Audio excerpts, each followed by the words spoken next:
I've been wanting to do this for quite some time. Not just the Batman 1989 to 1997 reimagining, but more specifically, I've been wanting to branch out on the Monday Movie Madness stuff and not just do reviews. Not that I'm anti movie reviews per se, but just the idea that I want more.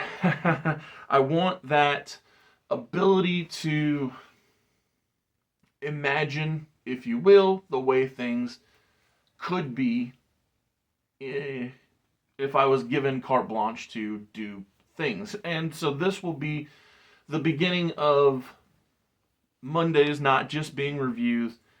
And after the open rolls, Josiah will be here and I will break down what Batman 89 through 1997 could have looked like had they planned an entire, I'm going to say, Death in the Family quadrilogy. Let's see how it goes.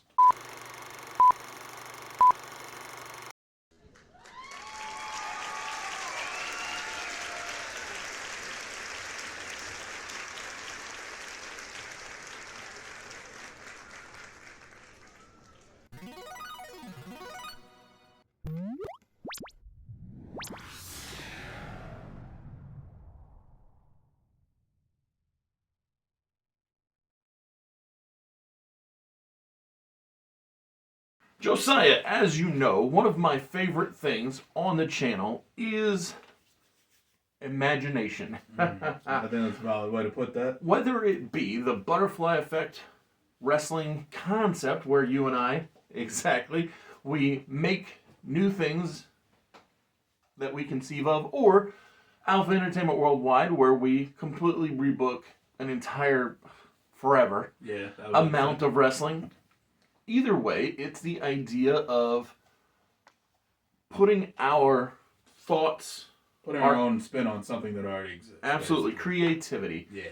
And it's long been something I wanted to do outside of wrestling, because whether it be Wednesdays in AEW or every now and then on Fridays with BEW, I think it's more valuable than to say, oh, I thought this was pretty shot, or maybe trim that up a little. It's like, yeah, but that's so monotonous. It's like, this, however, is totally different. Yeah. This is going all in, not just on the cast, overarching concepts of the films. So, much like how AEW has rules. The general rules I used to plan out this Batman movie reimagining of the way things could have been is I kept the years the same. Okay. But I didn't limit myself to much else. Okay. So the years the movies come out, very important.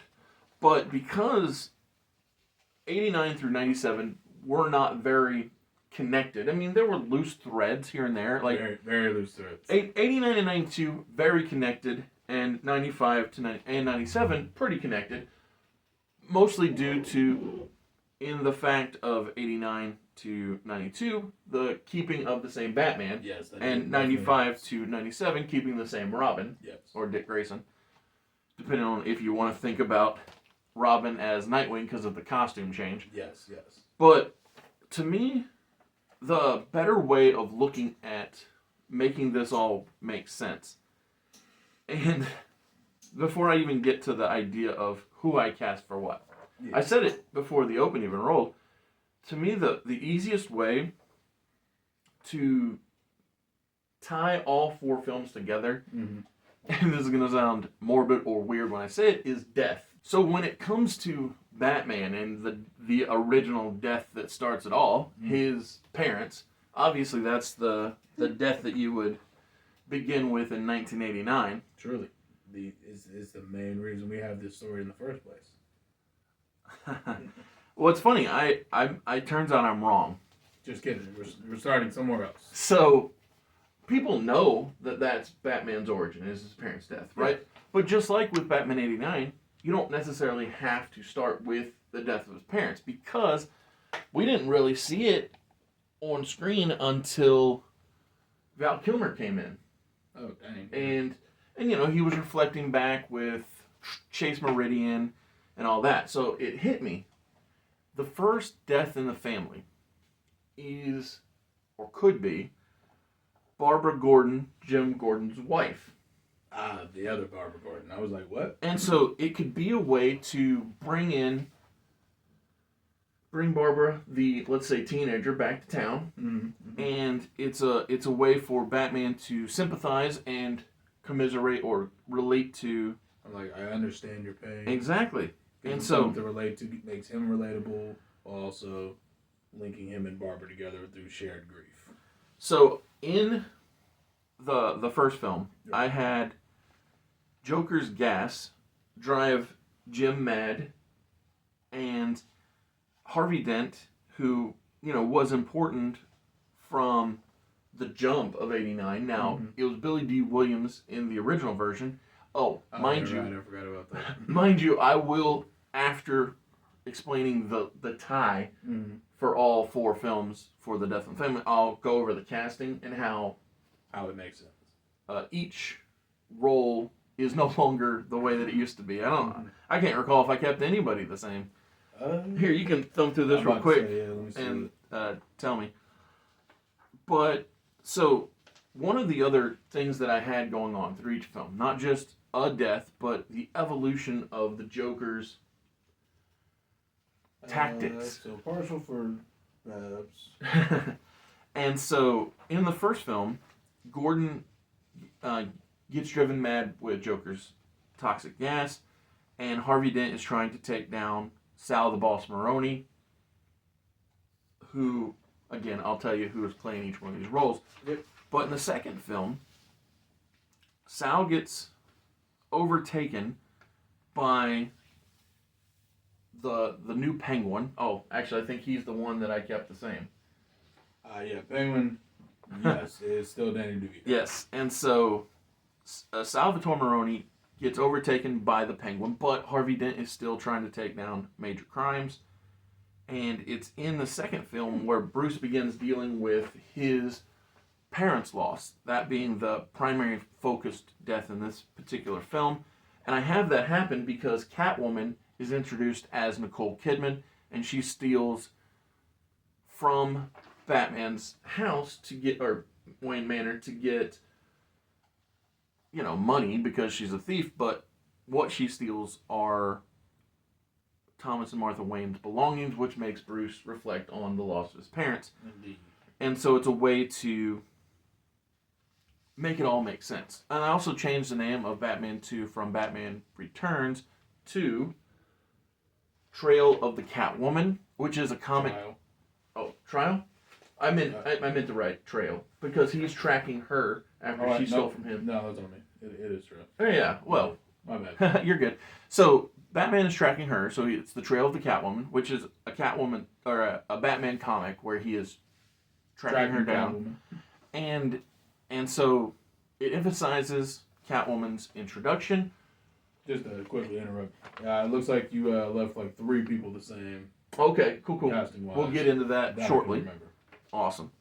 And so, as I said about the Joker's gas in the first film, it evolves into Joker acid in the second film. Yes. And then that's when Harvey Dent gets his face Two-faced. Two-faced up, yeah.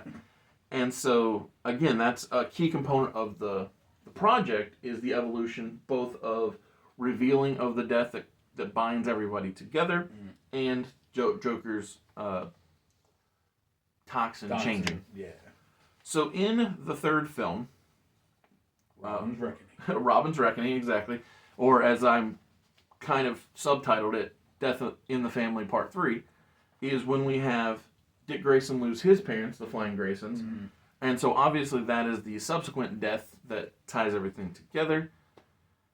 And here is another change to things. So Two-Face in the prior film the 2 prior films was trying to take down the mob, but because Harvey Dent is now Two-Face, he takes over the mantle of Crime Lord. That's a great way of putting it. Yeah. And so, again, it's the idea that everything progresses and makes it make sense. Everybody takes a big huge step forward.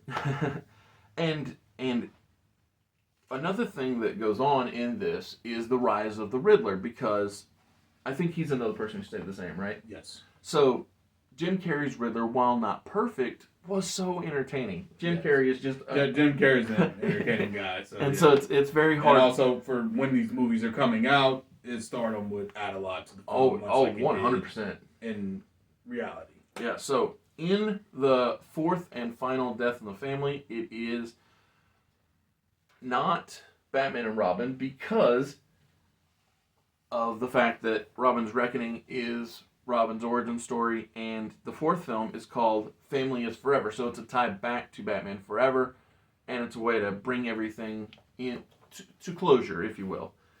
And so in the fourth film, this is the biggest cheat that I do of the theory of Death in the Family. And in the cheating, I have the death of the Joker, because all throughout, from the first, second, and third films, the Joker has been... In the first film, he was the primary and nearly only villain. I mean, there were mob guys, but he was the only... There were side pieces, but he was the only super villain. Exactly. And so, all throughout, Joker... But I knew what you meant. He's a top guy villain. Yeah. And so, all throughout the first three films, Joker would say how that he and Batman were family. Much like how later Heath Ledger will say, "You complete me." But throughout this, I want Joker to be emphasizing to Bruce that they are the family. It's without you, there is no me, and it's kind of why I need you to exist. And that's why that I have Joker drive Jim mad in the first film, is because Joker wants Batman to understand he's not aligned with Jim Gordon. You should be aligned with me. In the end, obviously, Batman does side with Jim and not Joker. But because that thread has been in throughout, with the opening of the fourth film, we have the introduction of Arnold Schwarzenegger as not Mr. Freeze, but Bane, and he breaks not the Bat, but the Joker, because it's a play on Nightfall, obviously, but it's also a way to write off. So in the first film, Joker is big time there. Yeah. In the second and third films, he's only peripherally there, and in the fourth film, he gets broken and gets killed by a villain, not by Batman. And so, like I said, it's kind of a cheat, but it's a cheat that has been set up to make sense. Exactly. And so let's now go over who are the people that are starring in these films from 1989 to 1997. And before we get onto the babyface side of things, hold that real quick. We're going to start with the villains. So this is what did it. This list of villains, and primarily the first villain, the Joker, is what prompted this entire idea. So when Beetlejuice 2 came out, actually before Beetlejuice 2 came out, we rewatched Beetlejuice 1. And while watching Beetlejuice, I was like, my goodness, Jack Nicholson might be known for the Joker, but Michael Keaton just feels like he could have brought so much to that role. Mm-hmm. And so Michael Keaton is cast as the Joker. And so that really begs the question, who gets the role of Batman, but we'll get there momentarily. Baby step, small. So actually, let's alternate. Let's do it that way. Let's alternate. You want to do villain, hero here? Yeah. Okay. And so with me putting out there that Michael Keaton is the Joker, who did I cast as Batman all throughout these four films? All four films have Val Kilmer as Batman and Bruce Wayne, obviously. And so the reason I did that is a fewfold. One, I always like to check ages for the actors that I'm putting in these roles and make sure that they would have fit, and he did. Because in 1989, Val Kilmer was both acting and an appropriate age. He was on the younger side, but an appropriate age nonetheless. Do you remember, was he like mid-30s at that time? Oh, I feel like he was 28, 29. Dang, was he? Because in 89? Yeah, because in the third film, he was 30-something. Yes, okay. And so That's fair. And so you can be 28, 29 and be playing 30-something. Yeah, I mean, or vice versa. Billionaire Playboy. Exactly. You got some range for that. And so I was like, oh, this fits good. Because I also liked his portrayal.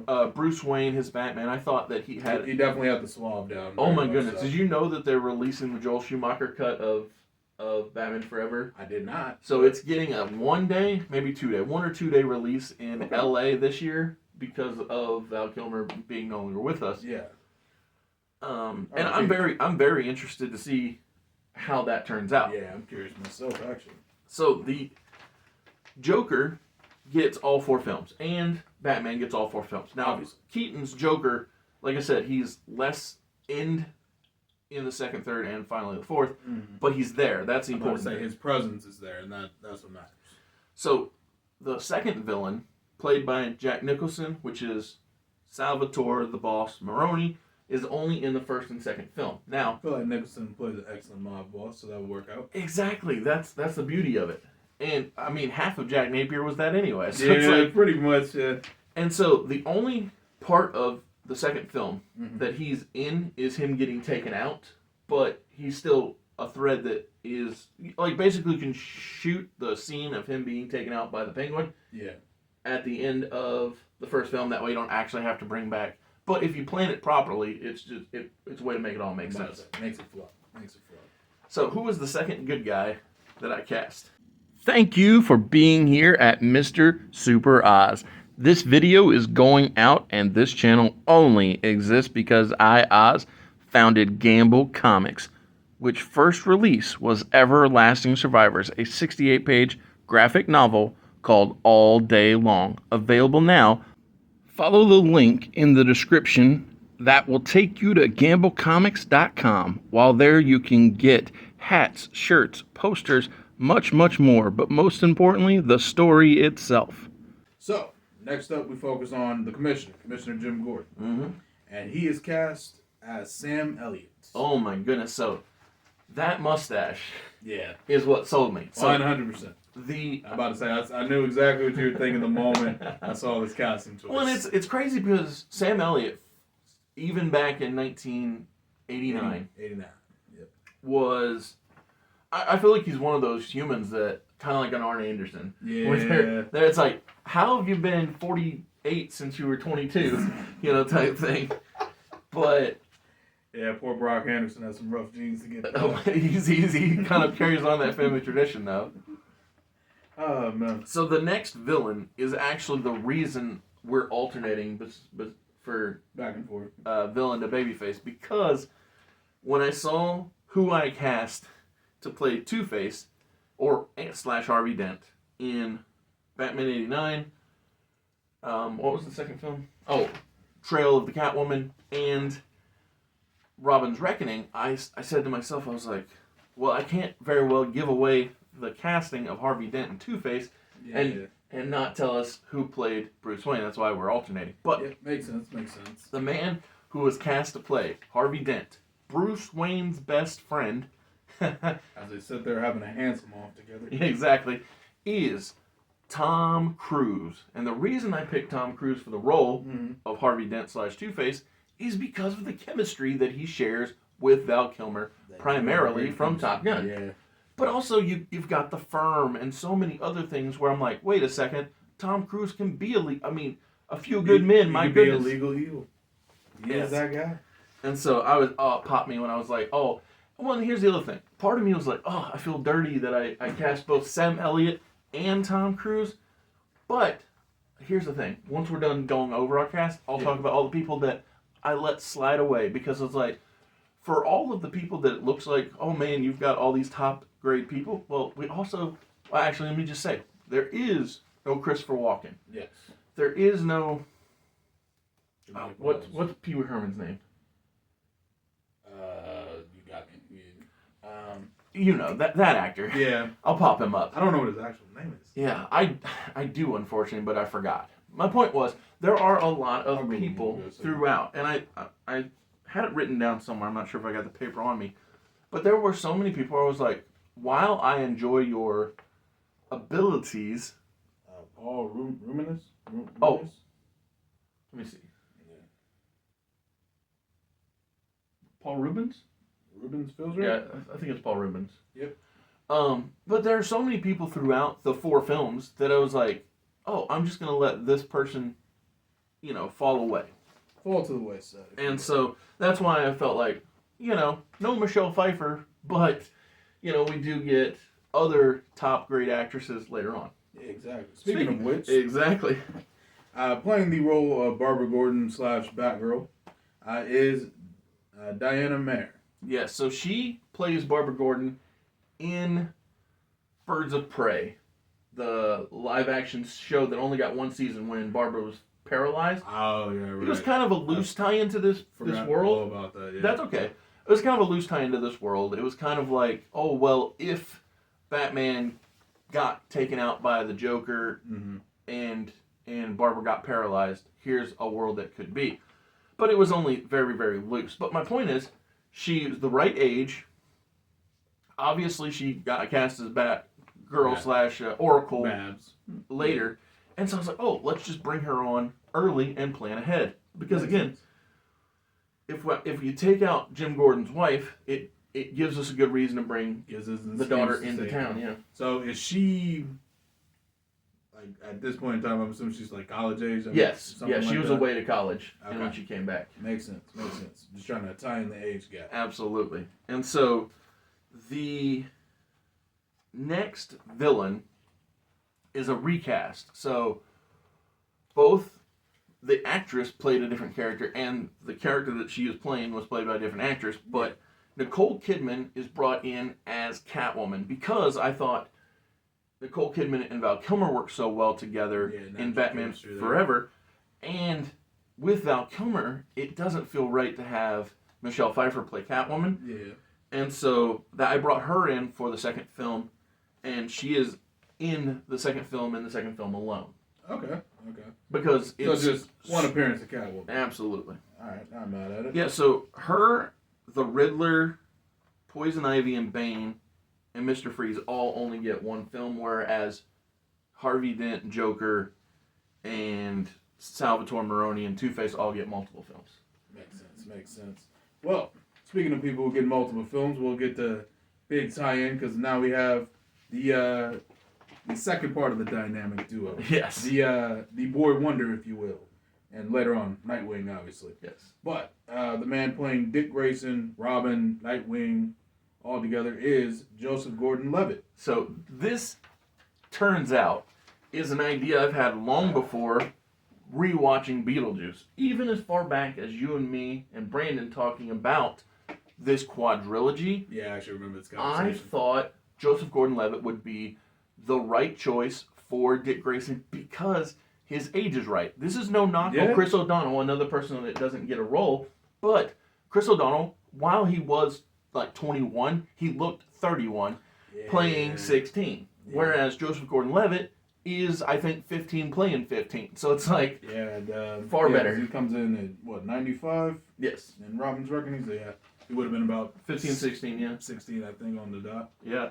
And so when I bring in Oswald Cobblepot to the second and into the third Batman movie, there's a couple of big things I don't do. One, we don't need this. So it's not a genetically altered freak. It's not Vader time. It's not Vader time. And like I said, Paul Rubens isn't his father, and his father and mother don't put him in a sewer, and he isn't raised by penguins in Gotham for some literal reason. Fish for some strange reason. Correct. Yeah. What Danny DeVito does in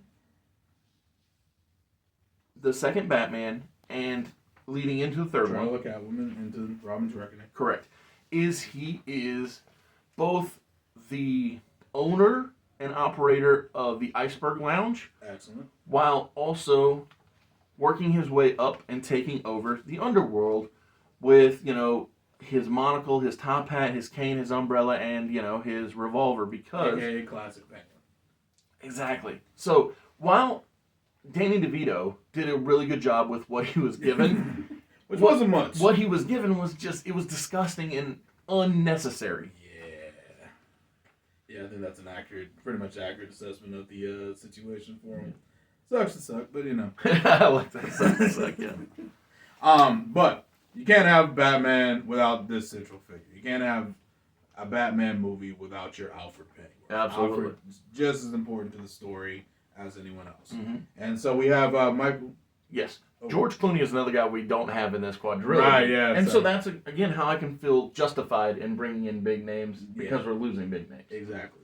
So Michael Gough will be playing Alfred Pennyworth. Just like he did in all 4 films. Yeah. He and Jim Gordon, theirs, not ours, Yeah. are, I think, the only people that kept their roles from 1 to 4. Some characters may have just not shown up, but those are the only ones I think all showed up and stayed the same. In every movie, yeah. I think that's... I'll have to search my mind, but that feels right. Sure. Yeah, I just think that's cool. Yep, So absolutely. much like how Danny DeVito did good with what he had. Jim Carrey, to me, needs to at least one time have the bowler hat, the domino mask, and the coat with the purple tie. The classic Riddler. Yeah, the correct Riddler appearance. He can have all the other ones too. Yep. I'm not saying he can't have I'm about to say, hell, he can have costume changes in the same movie. Absolutely. Like, that was something I enjoyed in Batman the Brave and the Bold. The Music Meister episode with Neil Patrick Harris. Such a good episode. Like, every time you see the guy is dressed differently. So I'm not saying he can't have different attires, Jim Carrey, but he just has to have the traditional one. You gotta have the OG for at least let us see it. You Exactly. know? And so, but other than that, Jim Carrey, totally fun, over the top. Him and Val Kilmer, again, chemistry. Tommy Lee Jones, another guy that doesn't come in, so it's like... right, yeah, so, Tommy Lee Jones. Again, so we're letting a lot of good actors go just to bring in some other good actors. Yeah. So, next up we have I guess in our case, second Robin? Correct, because of after Robin's Reckoning, Dick Grayson growing into the role of Nightwing. Yeah, grown-ass man, damn it. Yes. So, obviously you need to have a Robin if you're Batman. So for the second Robin, we have Stephanie Brown, the only female Robin. Correct. Being played by Alicia Silverstone. Do you know why I did that? I have no idea. Tell me.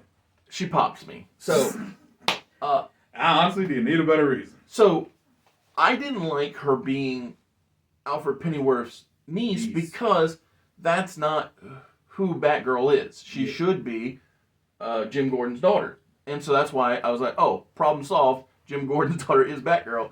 But I like Alicia Silverstone. I think she is a good actress. She has great presence about her so that's why I said, oh, you know what? Stephanie Brown is or was a Robin. Also a spoiler, also a Batgirl. But I brought her in as Robin. Yeah, she's been a lot of things. And that way we get the blonde, peppy, bombshell. Absolutely, Robin, very actually, high personality. I think this would be the only time she's ever existed on like Silver Screen. Absolutely, she's had cartoons, I'm sure. But. Yes. It brought me some happiness, some joy, some actual joy. And so for the third time in a row, this villain stays both the same, and as a matter of fact, in this case, I can't think of much I would change at all. But because Uma Thurman as Poison Ivy, so freaking good. Yeah. Like, I didn't love George Clooney. I thought the credit card thing was a little over the top. I thought Bat nipples were a little much. Yeah. Absolutely. But Poison Ivy, Uma Thurman, top quality stuff. Indeed. Yeah. Not much you need to change there. However, I'm also a big fan of this casting because I absolutely love this woman. But playing officer / detective Renee Montoya is my girl, Selma Hayek. So again, this is how I felt. Love that woman. Okay, I was like, oh, is this wrong of me to bring her on? I was like, I've let enough top quality actors go that I could bring on. We could swing in a Selma Hayek. Go ahead and tell us her partner. Oh, sorry.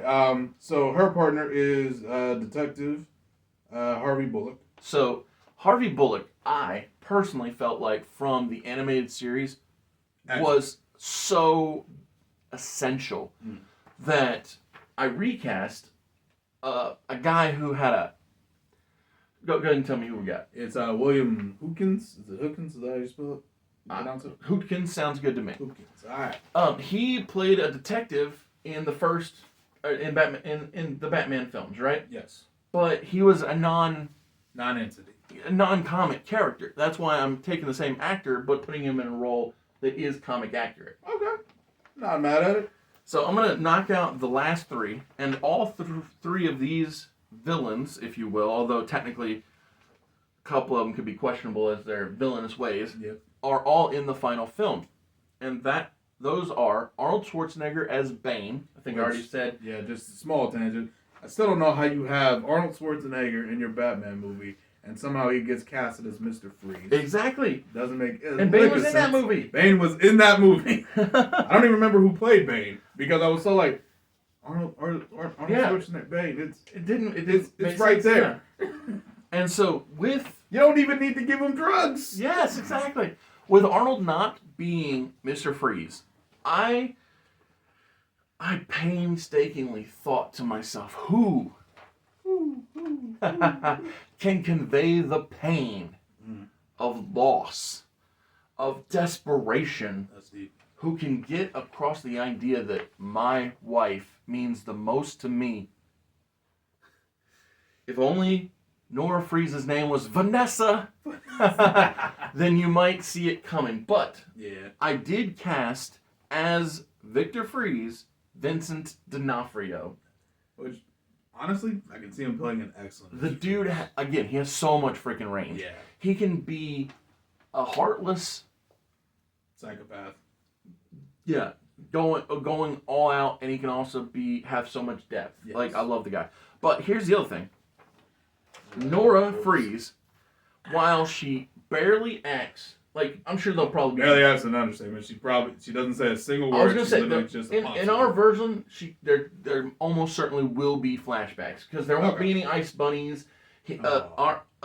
This version of Freeze, again, he is more sympathetic than most anybody, because his motivations is is something safer. people can understand. Exactly. Maybe not relate to, but understand. And so, this is probably the most, I'm going to say, controversial casting, but when I saw a blonde Halle Berry, like, look at that. When I saw that, I was like, you're telling me that she wouldn't fit in the role of Nora Freeze in the... Man, that is an expensive popsicle. No wonder we have flashbacks. and you know, maybe you only pay for a day. Like, Okay. you know, maybe that's You got all. a day of filming, you just got to make it work. Exactly, yeah.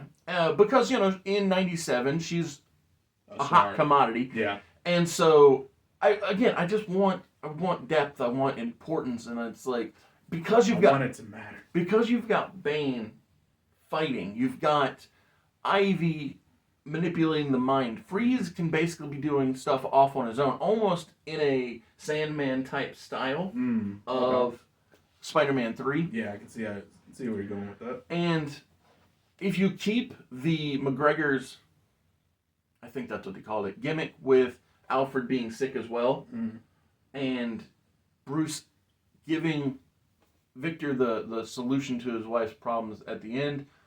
Yeah, anyway, my point is, I don't specifically know when we'll do this style of video again, but you and I were just talking earlier today about how not only do I want to do more imagination-based content for the Monday movie stuff, but also the idea that there might come a time when... Will you trip and fall into money? If that happens, then I could see a world where all of the ideas I have, whether it be Lionheart of Humanity or Authentic Miracle or any number of concepts and characters, stories, BC Brute, whatever, there was a time when Valiant Comics made internet shorts, Ninjak versus the Valiant Universe. And so we were talking earlier about how at the time John Morrison was cast as the Immortal Warrior and Jason David Frank was cast as Bloodshot. My point is that in a world where time and money are not in the way, I could totally see going to conventions, which I love doing, meeting, let's say, ex-Power Rangers or people that, who have the ability but aren't getting the work, and be like, hey guys, let's make this thing happen. Let's do something cool. Yeah. But thank you for joining me for this video. Again, it's been in the works for quite some time. And Batman's always been my favorite character, so gotta get my moment. From this Monday on, for I'm gonna say 7, 8, quite a few more Mondays, it's gonna be all DC all the time. Next week is a review of Super/Man, the Christopher Reeve story. Oh yeah, I gotta watch that. I heard it's really good. Oh, it is, dude. Obviously, I know Christopher Reeve's story. Yeah, right. So do I. But there are elements of the movie that I did not see coming, that hit me in ways I did not expect. Good to know. But the important thing is, so that's next week. But the week after, Animation Celebration. It's Superman, Batman, Public Enemies. And like I said, every Monday for the foreseeable future is going to be Superman content in preparation for July the 11th of James Gunn's Superman movie coming out. And so like I said, before, after, during, all that stuff, we're going to be talking Superman because, well, I want to, really. Yeah. And it all just makes sense. About to say, love to see a tie-in. Love to see a tie-in.